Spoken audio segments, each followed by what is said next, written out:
to a special edition of Magrathea Builder Worlds. This, as has been promised many times, is Magrathea Builder of Taverns.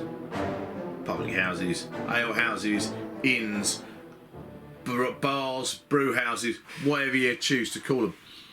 I'm doing this video now. It's a showcase video of a bunch of different models from different games that I've made over the years, and I'm doing this showcase today because the other things aren't ready. I'm still in the middle of painting red wall for Burrows and Badgers, and I'm also up to my neck in the sump where I'm making a fisherman's or fisher scum's hovel for Necromunda. Neither of those are ready at the minute, and I thought we'd take a look at some of my other stuff. Now, the irony is of all of this is that I love building taverns and bars and pubs because they always play a central part in adventurous kind of universes. The cantina in Star Wars, the prancing pony in Bree from Lord of the Rings, the green dragon from Lord of the Rings. There are loads of different places where bars crop up and are really, really important. The irony being I'm not actually a big fan of pubs and bars. I don't go to pubs a great deal, even when there isn't a major pandemic going on. But I do see their importance from a gaming point of view, so I like to build them.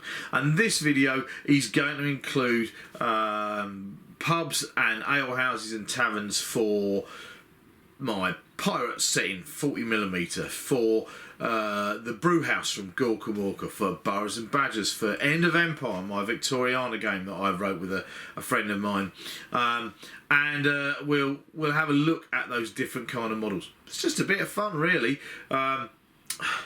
They change. I like taverns to come apart. They're never really big enough for what you really want, because what you really want is a big enough room to have a great big punch up in. So they're very difficult to make from a scale point of view, but they play a central part and a central hub on a gaming table. So first thing we really need to do is go and get some. Let's go out to the scenery store where all of my boxes of scenery are kept, and go and see if we can find some taverns and inns and ale houses. Let's go. It's that way. Not that way. Go that way. Go that way. Out the door. There. Go out the door now. Going. Gone. Okay, so this is the new scenery store. This bit up here is the new scenery store. Don't know how clearly we can see this. This all the way along here. All of these really useful crates, one way or another. And these Magrathea Builder of the Worlds wargaming scenery all the way down there. Got to get these out kind of one or two at a time. Look, there's a pub there. That's the Green Dragon Victorian. We'll have that out. There's a piratey one there. Gorkamorka around here somewhere. We've got forests and Burrows and Badgers, and this is Blaze of Glory, the Cowboys stuff. Definitely one for that. B&B, Necromunda. Yeah, quite a lot of terrain. Better find some, get some out, aren't we, really? Okay, this first pub is from the Gorkamorka period of Games Workshop, late 90s. There was an awesome game in White Dwarf called Brewhouse Bash, which actually came with all the bits in it that you needed. It was really cool. It was just flat cardboard with counters. Of course, anybody wanted to play it 3D, and I made a version of the bar, the Brewhouse, for my son's 12th birthday party 7 years ago. Check this out. It's really cool.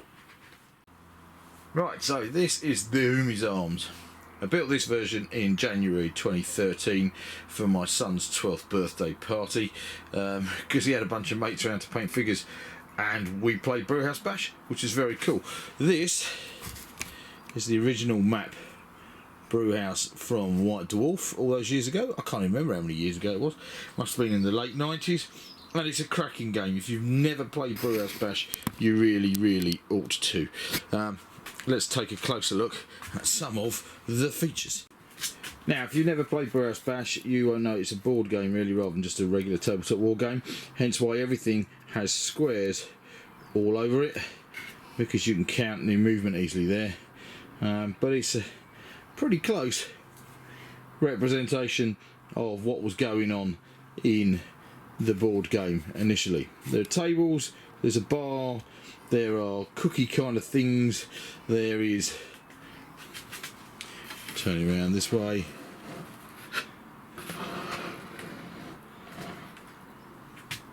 the jakes that you can stick orcs' heads down.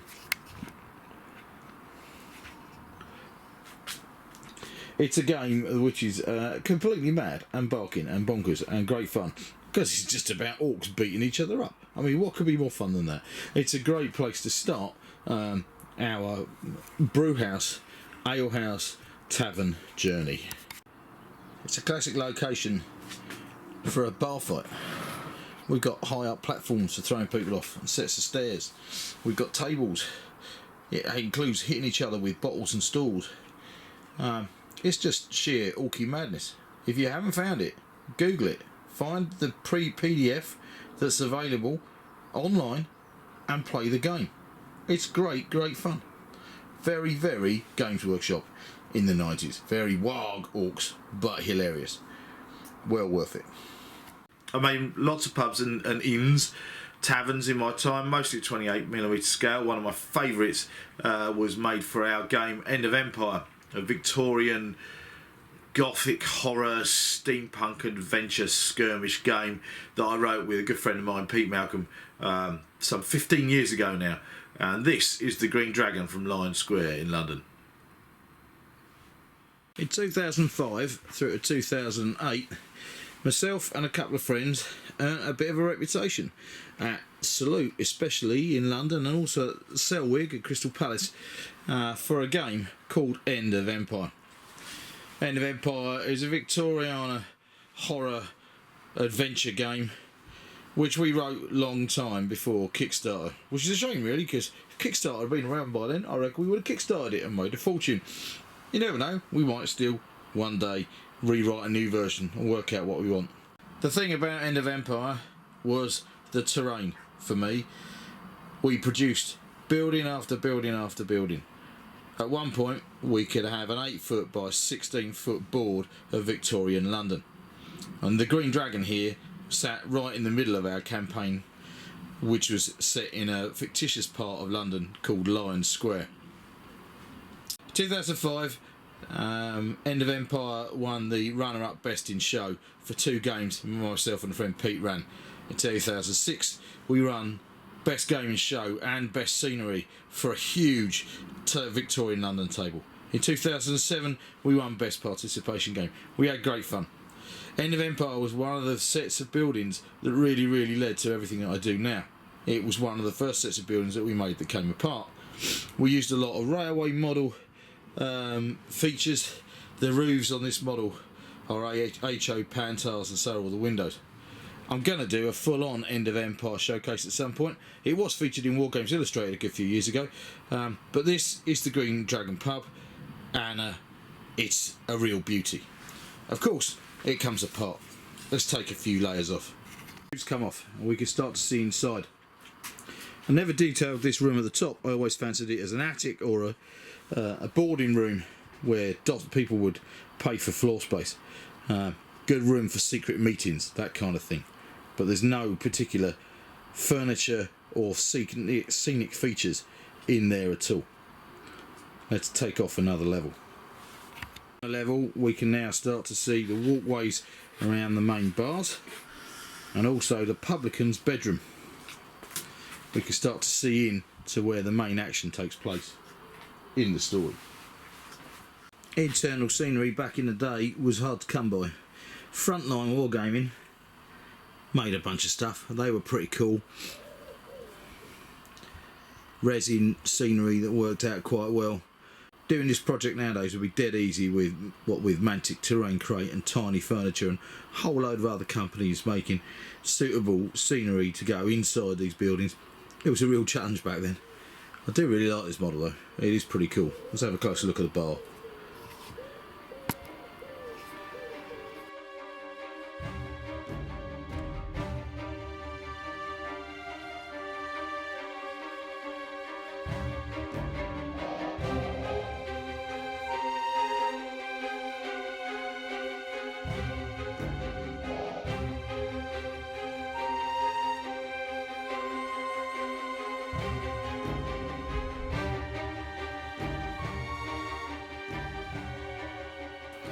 It is cool getting this scenery out again. It's sometimes since I've had End of Empire scenery out. I definitely am going to have to do a full-on showcase with this. It is a great fun game, and it looks terrific on the tabletop. So, if you're interested in Victoriana and Gothic horror and all that kind of thing, keep an eye out in the future for Magrathea Builder of Worlds End of Empire Victoriana showcase. It's definitely going to happen, people. Of course, in the last 10 years or so, I've got more and more into 40mm gaming, which is a bit nichey, really. But I really enjoy making the scenery for this. You've probably seen this bar already if you've watched my 40mm pirate showcase. This, in the drawings that I originally did, was called the Flying Fish. This is my 40mm pirate Tavern. I discovered 40mm. Made this. This is the old shipping for my 40mm pirate setup. Whitewashed, should have pan tiles really, but it's got slates. Again, it comes apart in several pieces, and there's plenty of room. There's plenty of room for pirate action all round.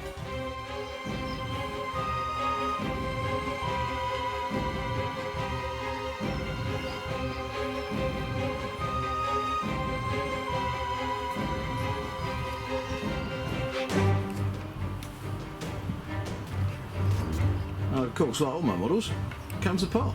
Let's take the roof off. Of course, this model of course has featured in my 40mm pirate showcase already, but many of you might not have seen that because you might not be into pirates, so here it is in all its full glory. The roof comes off in a number of places. This back section here, all the bedrooms, and that reveals the bar area and the walkways suitable for swashbuckling shenanigans. Deliberately left clear of loads of furniture, this model, so it's possible to have a decent bar and brawl inside it and around it. Bit of a bar. I've got removable scenic features that can go in, like a fireplace and barrels and all sorts of other things, but on the whole they tend to get in the way in the middle of a fight. But this kind of model is always a balance between look and playability. And it actually works out quite well. You can have a decent punch up in this model. I like it a lot. It's a very good example of the discussion that you have when making models about playability through realism. Do you have realistic things like staircases or playable staircases? This model is very much playable staircases that you could put figures' bases on. There should of course be more stairs, but that's just not practical. I prefer to be able to have a character stop halfway up the stairs, pull a gun, get in a fist fight, that kind of thing. Those decisions is playability over aesthetics.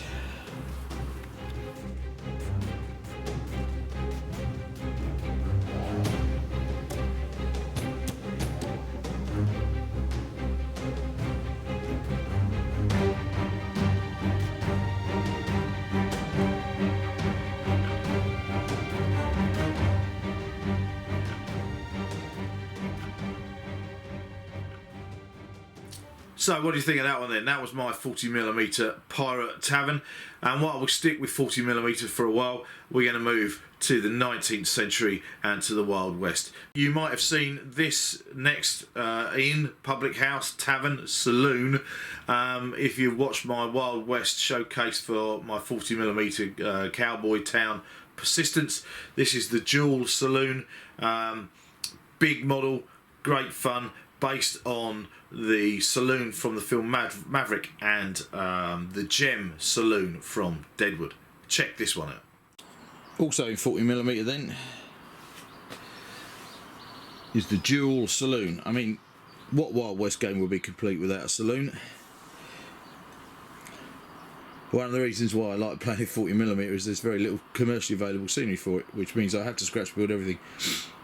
And this is the centrepiece of my Wild West town Persistence in the Dakota territories. The saloon is really important in Wild West stories. This one is based a little on the one from the film Maverick, and then also on the Gem from Deadwood.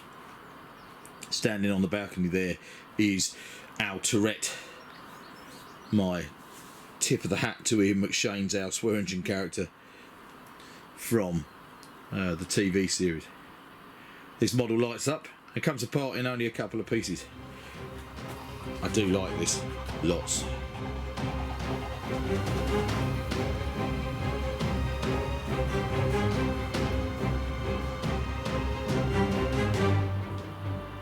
The engineering of how a model should come apart I always find quite interesting, because of course all of my models come apart so you can get inside them, especially when they're a big scale like 40mm, but this is relatively easy.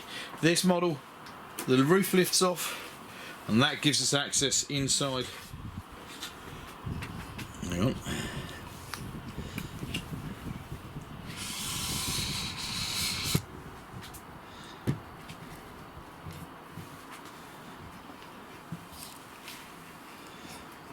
When the roof comes off, we get access to the bedrooms upstairs where various dubious, nefarious activities go on. This is obviously ours one, it's the biggest one, and then there are 4 other rooms available for rent by the hour or by the night or by the week possibly. As you can see, they're all lit with LEDs, and the LED lights also light the saloon as well. Then we could take the first floor off, or if you're an American, across the pond, the 2nd floor, and that gives us access to the main bar, leaving also the balcony around the outside over the covered walkway. And here we can see right into the main room. Again, I've left most of this pretty clear, but there is quite a lot of detail available too. The bar's a very busy place. We have dancing girls,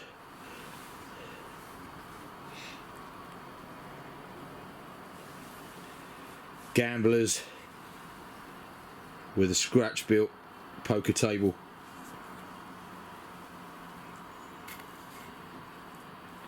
plenty of room inside the jewel for punch ups.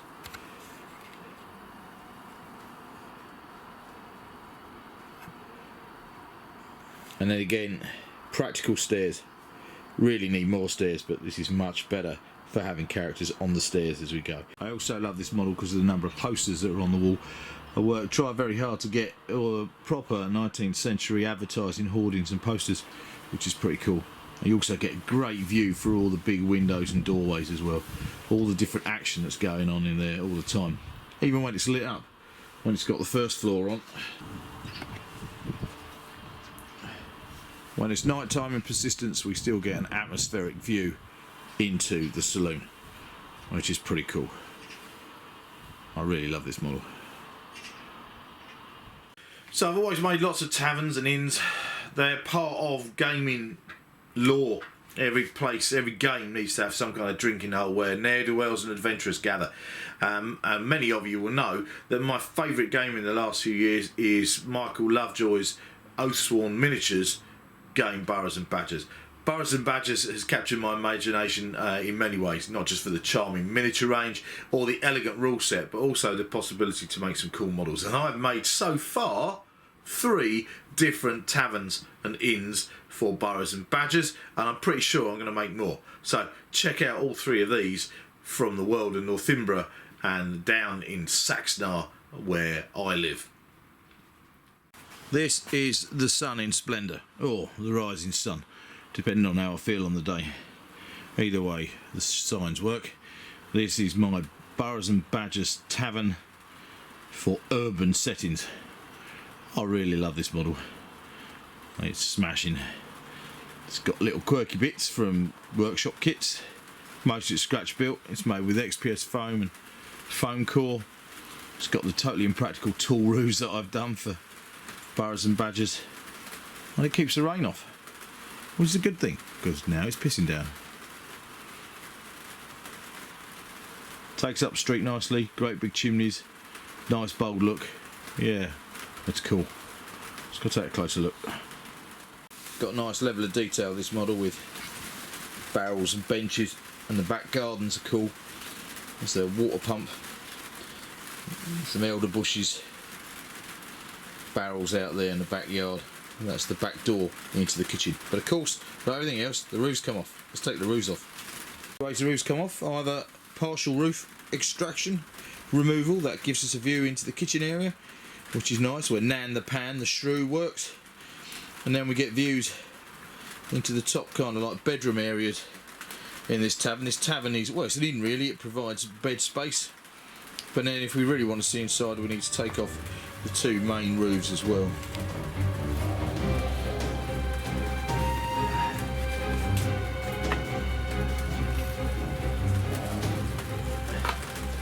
And this then gets us right into the bar.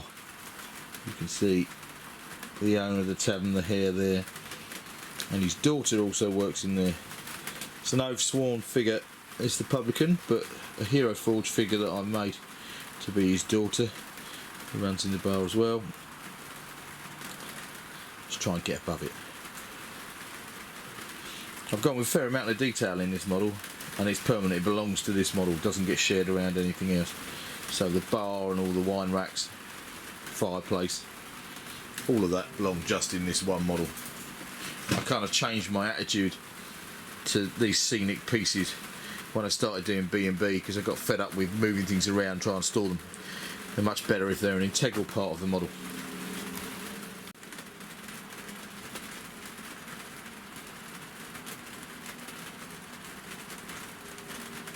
This model also has removable doors. A lot of the time I just leave the door hold open, but actually you can take out all the doors in this one.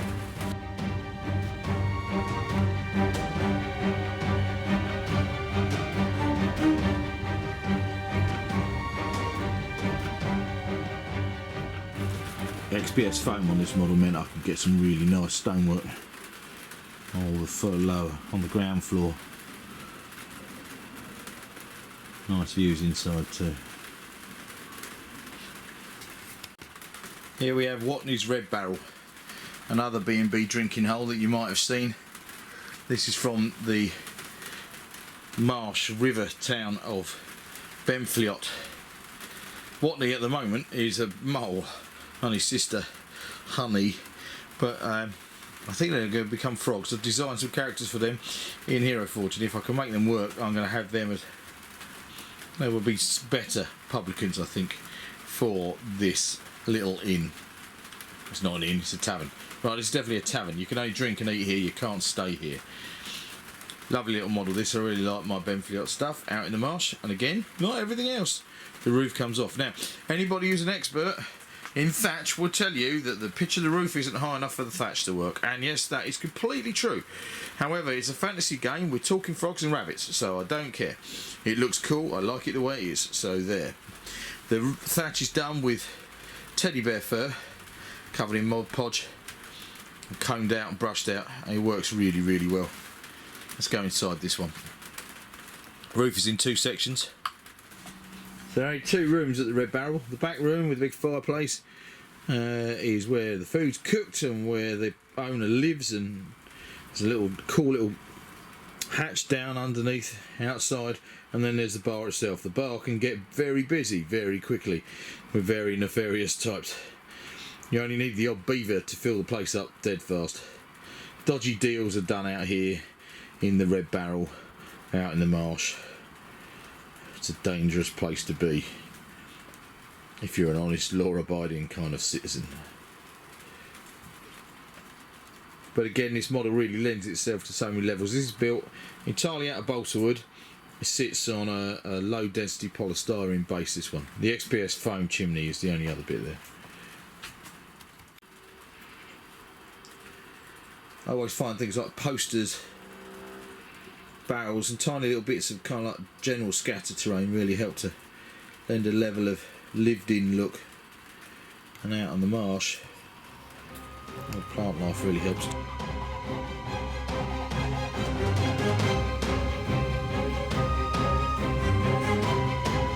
This is the Green Dragon for Burrows and Badgers.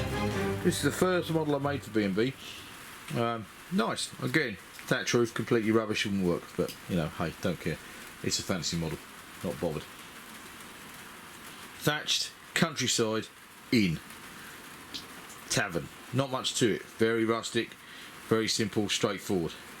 But still a lovely model. Really like it. Again, used This is foamcore. All of this model is foamcore rather than XPS foam. Big, chunky. Well, modelling has moved on a little bit since then. But teddy bear thatched fur roof again. Nice details like the wood pile outside. Out the back door. I like that. I've got quite a few of those on my models. Nice vines, railway model shop stuff. And then we can take the roof off. We have a very simple, hey, come on, a very simple interior again.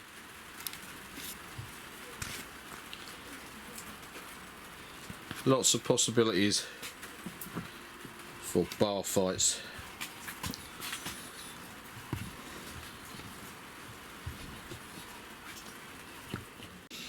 Lots of possibilities for bar fights in here. They're quite different to the other pubs. Big open space, very rural kind of feel to it, very playable, usable. It's a really nice model. I don't use it very often. I really ought to. Good one for being on a centre of a table on the road between Lundon and Owlsbury or Rendover, that kind of thing. Yeah, it's cool. Although I don't know if they would have known about dragons and had green dragons in the B&B mythology, in the B&B lore. So you never know, that dragon might come off there and go somewhere else. It might end up on the Victorian pub and I could just go back to having just one green dragon in. Who knows? Right, must be time to go back to the 41st millennia. Back to Necromunda.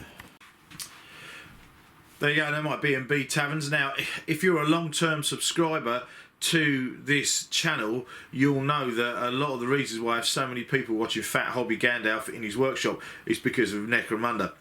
I've always loved Necromunda since the mid-90s when it came out, and building stuff for new Necromunda 2017, has been great fun. And the first piece of scenery I built for my taking of the underhive was my Necromunda underhive drinking hole Crocs.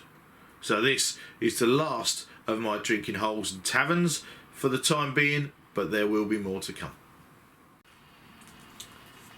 And this drinking establishment is the renowned drinking hole Crocs in Peartown near the Sumpsea, named after an equally salubrious drinking hole in Rayleigh in Essex, now called the Pink Toothbrush, which was originally called Crocs. Well, this is the first piece of terrain I made for my Necromunda scenery, and it's spawned a whole bunch of stuff, which has been really cool. Everywhere should have a drinking hole. This one just as much. Glowy lights. Bar built round the ubiquitous Warhammer 40k container. Glowy lights. Manky concrete. Gotta love Necromunda.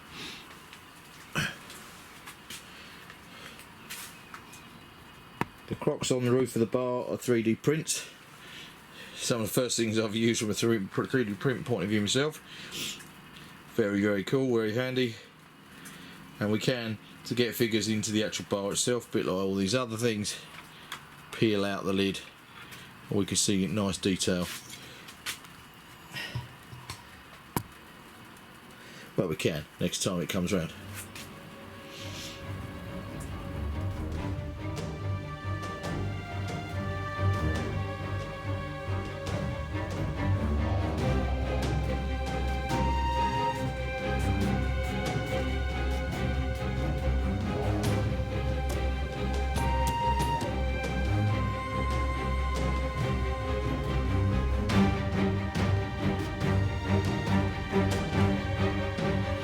So there you go, those are my current inns, taverns, ale houses, public houses, drinking holes, brew houses that I have in my collection of scenery for wargaming, tabletop wargaming.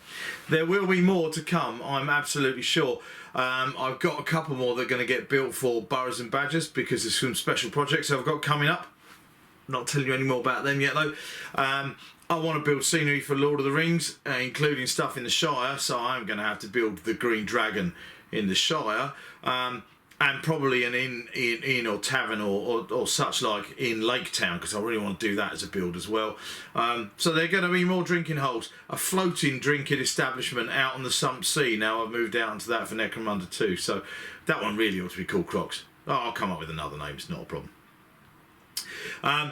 Just so you know, and we'll get it cleared up now though, ale houses, from a historical point of view, only sold ale or beer, didn't sell food. Taverns were a bit posher. They sold ale, beers and wines, and you might even get food, get a meal at a tavern, but you wouldn't be able to stay there. Inns on the whole were the posh end, and most importantly you could stay in an inn. They were often attached to transport companies, or they were located usually on main transport links. So inns, ale houses, taverns, all very important. Most of mine, I think, well, taverns really, I suppose. Oh, I don't know. You can make your own mind up.